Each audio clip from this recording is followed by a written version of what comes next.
শুভ সন্ধ্যা বন্ধুরা। তো আজকে ব্লগটা সন্ধ্যা থেকে স্টার্ট করলাম। মোটামুটি দেখো 6টা বেজে গেছে। আর এখানে দেখো আমরা কোথায় সব চলে এসেছি। তো আজকে হচ্ছে আমাদের পিকনিক, তো পিকনিক করতে চলে এসেছি। তো যাই হোক, তো চলো, আমি টুম্পা আমার ছোট্ট একটা পরিবার থেকে সবাইকে স্বাগত আর অনেক অনেক ভালোবাসা নিয়ে নতুন একটা ব্লগ স্টার্ট করলাম। তো আজকে চলে এসেছি সব পিকনিক করতে। তো ছাদের মধ্যেই এসে গেছি আজকে। তো আরেকদিনও করেছিলাম পিকনিক, সেটাও তোমার সাথে একটু শেয়ার করেছিলাম, তো আজকেও করছি। তো যাই হোক, তো চলো, তার এখানে বসে গেছি দেখো সবজি কাটতে। মানে চারজন চার রকমের কাজ করা হচ্ছে। আমরা দুজন সবজি কাটছি, দুজন মানে একজন রান্নার দিকে মানে উনুন জেলে আর কি বসিয়ে দিয়েছে রান্না, আর একজন সব চাল মাংস এগুলো ধোয়াধুয়ি করছে। তো যাই হোক, তো চলো, ভিডিওটা দেখতে থাকো, ভালো লাগবে। আর জানি না তোমাদের কতটা ভালো লাগবে, যতটা শেয়ার করতে পারবো ততটাই আর কি। মানে বেশি কিছু আর শেয়ার করতে পারছি না আমিও। তো যাই হোক, যেইটুকুনি পারবো তোমার সাথে শেয়ার করার চেষ্টা করব। তো যাই হোক, তো চলো, আর এখনও সব এসে পৌঁছায়নি, এখনও বাকি আছে, বাচ্চাগুলো বাকি আছে, আরও 2-3 জন বাকি আছে। তো যখন সব খাওয়ার সময় সবাইকে দেখতে পাবে, এখন বেশি লোক দেখতে পারবে না। তো আমরা এখন তাড়াতাড়ি এসেছিলাম, তো আমরা আগে কাটাকুটি রান্নাবান্না করবো বলে। তো আরেকদিন যে পিকনিক হয়েছিল সেই পিকনিকটা না, তো আমাদের 7:30টার মধ্যে রান্নাবান্না পুরো কমপ্লিট হয়ে গেছিলো। আর আজকে দেখো 6টা বেজে গেছে, এখনও কিছুই হয়নি। প্রথমত চা হয়েছে, চা করে প্রথম চাটনিটা হচ্ছে, তারপরে হবে পটল, আছে পটল চিংড়ি, তারপরে মাংস। তো বেশি কিছু রান্না আমাদের হচ্ছেও না, ডাল টাল তো হচ্ছেই না। তো মাংস আর পটল চিংড়ি আর চাটনি এই হচ্ছে, আর পাঁপড়, তার সাথেও আছে পকোড়া। তো যাই হোক, তো চলো, তো রান্না হচ্ছে এখানে, আর আমরা এখানে কাটছি, আমরা দুই বোন বসে বসে সবজিগুলো কেটে নিচ্ছি। সবজি বলতে মাংসর আলু, পেঁয়াজ, তারপরে পটল, পটলের আলু, এইসব আর কি কাটাকুটি হচ্ছে। আর আমাদের এখানে একটা খাবার আমাদের থাকবেই বেস্ট, আলু মাখা। তো আলু সেদ্ধ করা হয়েছে, তো আলু সেদ্ধটা মানে লাগবেই আর কি। সব নাকি খুব ভালোবাসে আলু সেদ্ধটা মাংসের সঙ্গে। তো ওই জন্য আলু সেদ্ধটা করা হয়েছে। তো যাই হোক, তো চলো, এগুলো কাটাকুটি করে নেই। আর কাটাকুটি করতে করতে আমাদের চা হয়ে যাবে, তো চাটা খেয়ে নেবো, খেয়ে দিয়ে তারপরে তখন আর এগুলো সব কেটে পুরো গুছিয়ে নেব, তারপর তখন আর কি গল্প, ফটো তোলা সব কিছু আর কি হবে। তো এখন দেখো, তারপরে চলে এসেছে চা। তো লিকার চা নিয়ে করেছিল, তো লিকার চাই খাওয়া হচ্ছে। তা কেউ বলছে ভালো হয়েছে, কেউ বলছে খারাপ হয়েছে, কারণ যে বন্ধুটা চা করেছে সে খায় চিনি ছাড়া চা, আর আমাদেরকেও দিয়েছে চিনি ছাড়া চা। তো চিনি দিয়েছে একদমই কম, তো যেহেতু একটু আমরা বেশি মিষ্টি খাই, ওই জন্য আমাদেরকে একদম মিষ্টি লাগছে না। তো যাই হোক, আমরা এমনি ইয়ার্কি করছিলাম, ও বলছে খারাপ হয়েছে, ও বলছে ভালো হয়নি। তো যাই হোক, তো দেখো চা, চাটা দেখো পুরো লাল কালার, যেরকম এটা পাতা চাটা সত্যিকারই খেতে খুবই ভালো। তো যাই হোক, তো চলো, এই যে ওনারটাও দেখাচ্ছে, এই যে ওর চা। তো যাই হোক, তো চলো, চাটা খেয়ে এগুলো সব কাটাকুটিগুলো কমপ্লিট করে নিই, তারপরে আমরা একটু ছবি টবি তুলবো। তা আমাদেরও তখন গল্প টল্প বাকি আছে, সেগুলো করবো, আরও সব এসে যাবে।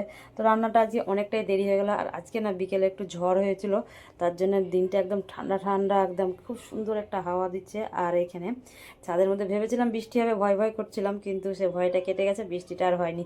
কারণ পুরো ফাঁকা, বৃষ্টিটা হলে আমাদের পিকনিকটা আজকে যেত পুরো ভেস্তে। তো যাই হোক, তো চলো, তারপর দেখো রান্না হচ্ছে এদিকে, একদিকে মোটামুটি গুছিয়ে নিয়েছে। আর ছাদটা দেখেছো কত বড়, একদম অনেকটাই বড়। তো দুজন চলে এসেছে, আর বাদ বাকিরা গেছে সব সাজগুজ করতে, যারা আর কি কাজ করছিল ধোয়াধুয়ি, তারা গেছে এখন সাজুগুজু করতে। আর আমরা একবারই চলে এসেছিলাম সাজগুজ করে, ওই জন্য আমি আর যাইনি। এখানে কাটা আছে মাংসের পেঁয়াজ, আর আলু মাখা হবে, তার জন্য পেঁয়াজ আর লঙ্কা। তো যাই হোক, তো চলো, আর এখানে যে আলু সেদ্ধটা বসিয়ে দিল, চাটনি হয়ে গেছে। চাটনি হয়ে গেছে, আলু সেদ্ধ হয়ে গেলে ভাত বসাবে। আর এ না, এটা পটলের তরকারিটাও হয়ে গেল আর কি, পটলের তরকারিটাও হয়ে গেছে। এখানে আলু সেদ্ধ বসিয়েছে, আলু সেদ্ধ হয়ে গেলে ভাত, ভাত পর তো আসতে হবে মাংস। যাই হোক, তো চলো, সব রান্নাগুলো হচ্ছে, তোমাদের একটা একটা করে দেখাচ্ছি। এখানে যে মাংসর আলুগুলো নুন হলুদ মাখিয়ে রেখেছে, আর আমি এখানে রান্না বান্না করছি না, কাটাকুটিগুলো করে দিয়েছি, ওরাই রান্না করছে। আর আমি তো মাঝে মধ্যে বলছি না, একটু করে ভিডিও করছি। এই যে পটলের তরকারিটা হয়ে গেল, আলু পটল চিংড়িটা হয়ে গেল। আর ছাদটা দেখেছো কি সুন্দর, আর আকাশটা দেখো, সত্যিকারে খুব ভালো হচ্ছে। আর এত সুন্দর একটা হাওয়া না, যে ছাদে যদি সারা রাত ঘুমা হয় তো ঠান্ডা লেগে যাবে। আর এখানে একটা ছোট্ট করে একটা ঘর করা আছে, আর পুরোটা লাইট নেই, ওখানে একটা বড় লাইট আছে, ওই লাইটটাই আর কি পুরো ছাদটা আর কি আলো হচ্ছে। তারপর দেখো পকোড়া ভাজা হচ্ছে এখানে, তো শুরু করে দিয়েছে পকোড়া ভাজতে। তো সবাই এসে গেছে, তখন পকোড়াটা ভেজে আর সবাই মিলে খাই, তারপরে মাংসটা বসানো হবে। তো চলো, পকোড়াটা ভাজা হোক, আর পকোড়াটা যখন খাবো অবশ্যই তোমাদেরকে দেখাবো। তো চলো, কীরকম পকোড়া ভাজা হয়েছে। আর বলছি না, এই ভাজা হচ্ছে এদিকটা, আলুটা একদমই কম, কারণ একদম কোণে রান্না করতে হচ্ছে, খুব হাওয়া, ওই জন্য গ্যাস জ্বলবে না, মানে একদম কোণে দিয়েছি। আর তার সাইডে একটু ঘিরে দেওয়া হয়েছে আর কি কাপড় দিয়ে, যাতে গ্যাসে হাওয়া না লাগে। আর একজন শুয়ে পড়েছে, একজন বসে আছে, গল্প হচ্ছে। তো পকোড়া ভাজা হলে আর কি খাওয়া দাওয়া হবে। তো যাই হোক, তো চলো, দেখো পকোড়া ভাজা হয়ে গেছে, তো সবাইকে বাটি থেকে দেওয়া হচ্ছে, তো আমরা নিয়ে নিয়েছি। আর এখনও মানে বাচ্চা এখনও 3টে বাকি আছে, আমার ছেলে যায়নি, আরও 2জন যায়নি, মানে ওরা একটু পরে আসবে, পড়াশোনা করছে আর কি। তো যাই হোক, তো চলো। আর এখানে দেখো পকোড়া নিয়ে নিয়েছি, তার সাথে জলজিরা। তো পকোড়ার সঙ্গে জলজিরাটা খেলে না খুব ভালো লাগে, বেশ জলজিরাটা ঝাল ঝাল টক টক নুন নুন, আর তা পকোড়ার মধ্যে ছড়িয়ে দিলে না খুব ভালো লাগে। এখানে পকোড়া আর কোল্ড ড্রিঙ্কস খাওয়া হচ্ছে। তো যাই একটু চলো পকোড়াটা খেয়ে নেই, আর এখানে দেখো খাওয়া হচ্ছে আর এখানে গল্প হচ্ছে। আর যেহেতু আলোটা ওই দিকে আর মুখটা সব এদিকে ঘুরিয়ে আছে বলে সবারই মুখটা অন্ধকার হয়ে গেছে। আর আরেকটু যদি ওই দিকটা আগিয়ে বসা হতো তাহলে পুরো মুখে আলোটা পড়তো, যেহেতু রান্না হচ্ছে এই দিকটাই বলে আমরা এই দিকটাই বসেছিলাম, ওই জন্য সবারই মুখটা একটু অন্ধকার, আর আমার মুখটা একটু আলো দেখাচ্ছে যেহেতু আমি আলোর দিকে ঘুরেছিলাম বলে। আর ও দেখো কত দূরে বসে আছে আর ওখানে বসে বসে খাচ্ছে, আর একজন ওখানে ভাজছে, আর ভাজতে ভাজতেই ও খাচ্ছে। ওকে বললাম আমরা যখন খাচ্ছি আর তুমি কি একা একা বসে ভাজবে, তো তুমিও খেতে থাকো। তো দেখো ও খাচ্ছে। তো যাই হোক, তো চলো। তো পকোড়া খাওয়া হয়ে গেলো আর রান্না হয়ে গেলে তখন খাওয়া দাওয়া হবে, তখন তোমার সাথে দেখা হবে আবারও। আমরা ততক্ষণ একটু ছবি টবি তুলে নেই আর ঘোরাঘুরি করি। আর ভালো লাগছিলো ছাদের মধ্যে, সত্যিকারে বেশি এখানে নেই, আমরা 8-9 জন মতন আর কি আছি। তারপর দেখো রান্না বান্না পুরো কমপ্লিট হয়ে গেছে। তো বরেদের জন্য আর কি বাড়ি পাঠাবার জন্য আগে প্যাকিং করা হচ্ছে আর কি পার্সেল। তো আমার বরের জন্যও যাবে, আমার ছোটো বোনের বরের জন্যও যাবে, আরও 2জন আছে তাদের জন্য, ওদেরকে আগে দিয়ে দেয় আর আমরা তারপরে খাবো, গল্প করব, অনেক সময় লেগে যাবে। আর এখানে যে পটল চিংড়ি, আর ওই দিকটায় তো দেখলে আলু সেদ্ধ মাখাটা, এখানে হচ্ছে আমের চাটনি, আর প্যাকেটে ছিল পাঁপড় ভাজাটা, প্যাকেটে আর কি ভরে রেখেছে। আর এখানে আছে মাংস। তো মাংসটা কড়াইটার মধ্যেই আছে, সব ঢালা হয়নি। এই যে এখানে আছে মাংস, দেখতেই পাচ্ছ মাংসের কালারটা পুরো একদম লাল লাল একদম হয়েছে। খেতে কীরকম হবে জানি না, নিশ্চয়ই এত সুন্দর যখন কালার হয়েছে খেতেও খুব টেস্ট হবে।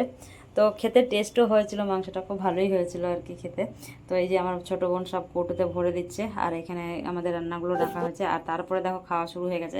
প্রথমে দিয়েছিলাম ওদের 4জনকে, আমার ছেলে, আমার বোনের ছেলে, আর একটা 2 বন্ধুর, একটা মেয়ে একজনের আর একজনের ছেলে, ওরা 4জন। আর আমরা এখানে 5-6 জন মতো আছি আর কি। তো তারপরে দেখো ওদেরকে দিয়েছি, ওদের মোটামুটি খাওয়া শেষের দিকে, তার বলছে সব একসাথে নিয়ে আর কি বসে পড়ো। তো এই জন্য নিয়ে নিয়েছি, আমরা সব হাঁড়ি মাংস তুলে নিয়ে চলেছি, ভাতের হাঁড়ি নিয়ে বসে গেছি, সবই আর কি নিয়ে নিজেরা যে যা লাগবে মানে তুলে তুলে আর কি নিয়ে খাওয়া হচ্ছে। তো আমার খাবারটা ওখানে বাড়া আছে, আমি এখনও বসিনি যেহেতু আমি একটু ভিডিও করছিলাম বলে। তো যাই হোক, তো চলো। আর আমরা আরও মানে লাইটের দিকে আর কি এগিয়ে এসেছি বলে আমাদের মুখটা ভালো বোঝা যাচ্ছে আলো। তো যাই হোক, তো চলো। আর আমাদের এরকম পিকনিক মাঝে মধ্যেই হয়ে থাকে, তো আমাদেরও ভালো লাগে এরকম পিকনিক করলে, বেশ সুন্দর, খুব ভালো লাগে, মজা হয়, একসাথে খাওয়া দাওয়া হয়। তো আবারও আরেকদিন হবে, তখন সেটাও তোমার সাথে আর কি শেয়ার করবো। এবার হলে আর ভাত মাংস হবে না, অন্য রকম আর কি হবে। তো যাই হোক, তো চলো। তারপরে আমিও বসে গেছিলাম খেতে, এখানে দেখো মাঝখানে বসে গেছি, আর এখানে খাবারগুলো নিয়ে বললাম না যে যা যা লাগবে হাতে তুলে তুলে নাও। তো যাই হোক, তো চলো, খুব ভালো লাগলো। আর খাওয়া দাওয়া একসাথে খুব মজা, আর দিনটাও খুব ভালো ছিল, বেশ ঠান্ডা ঠান্ডা দিন ছিল, ছাদে করেছি তো এত সুন্দর হাওয়া একটা, কি বলবো, সত্যিকার একটুও গরম লাগছিল না। তো যাই হোক, তো চলো, ভিডিওটা তোমাদের যদি ভালো লাগে থাকে লাইক কমেন্ট শেয়ার অবশ্যই করো। আর ভিডিও চ্যানেলে যদি নতুন বন্ধু দেখো চ্যানেলটাকে সাবস্ক্রাইব করে পাশে থেকো, আমিও তোমাদের পাশে আছি। তারপরে দেখো মাংস যার যার লাগবে গামলা ঠেলে ঠেলে আর কি দেওয়া হচ্ছে, যে লাগবে যার সে তুলে তুলে আর কি নাও, মানে ওই দিক থেকে ওই অবধি যাচ্ছে, যার লাগবে আবার ঠেলে ঠেলে এইদিকে নিয়ে আসছে।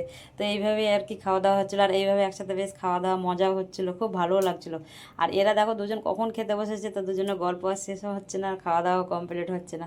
তো যাই হোক, তো চলো খেয়ে নেই, খেয়ে দিয়ে এখানে আবার গুছাতে হবে, পরিষ্কার করতে হবে, মানে ছাদটা ভালো করে পরিষ্কার করে দেওয়া হবে, কারণ এখানে কিছু পড়ে থাকলেও হবে না। তারপর দেখো খাওয়া দাওয়া পুরো কমপ্লিট, তারপর দেখো সব কুড়ানো, তারপর ওইদিকে যাচ্ছে ওরা বাসন ধুতে, আর আমি করছিলাম ভিডিও, আমি তো কোনো বাসন ধোয়াও কাজ করিনি, কিছু এখানে সেই সবজিটা আর কি কেটেছিলাম। তো এখানে বাসন টাসন ধুয়ে পুরো ময়লা টয়লা যা ছিল আমরা পুরো পরিষ্কার করে দিয়েছি পুরো ছাদটাকে। যাই হোক, চলো ভিডিওটা এখানে শেষ করছি, সবাইকে টাটা, আর দেখা হবে নেক্সট কোনো ব্লগে। তো সব সাথে থাকো আর দেখতে থাকো। তো আজকের মতো সবাইকে গুড নাইট।